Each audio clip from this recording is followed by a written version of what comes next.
What's up, everyone? Welcome to the video. Today we're going to take a look at how to replace the battery in this Ford remote key fob. This Ford key fob is going to be for the Ford vehicles that have a push button start ignition, and it's going to use replacement battery CR2032. And I'll put a link in the description box of this video to where you can purchase these replacement batteries if you're in need.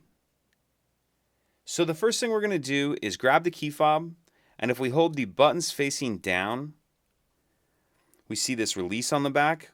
That release is going to let us get this emergency key out right here that my finger's on.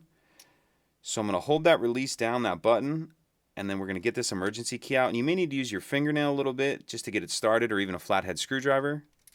But then we'll pull that emergency key out. And this is the slot right here that just slid out of. What I'm going to do is take the emergency key and just put the tip of it in there like that. And then I'm going to pry up on this back cover.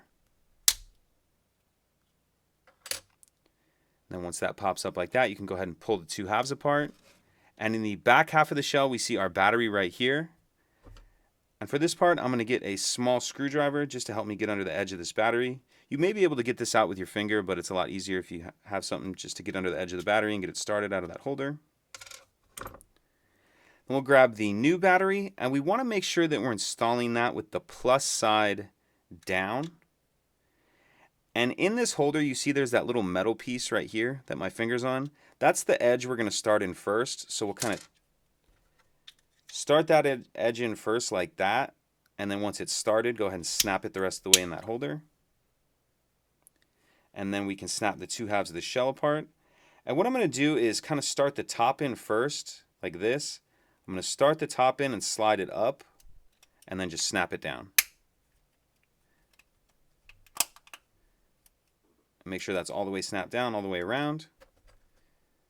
And then we'll slide the emergency key back in, and that's it. If you could take a second to like and subscribe, it helps us out, and I'd appreciate it. Thank you.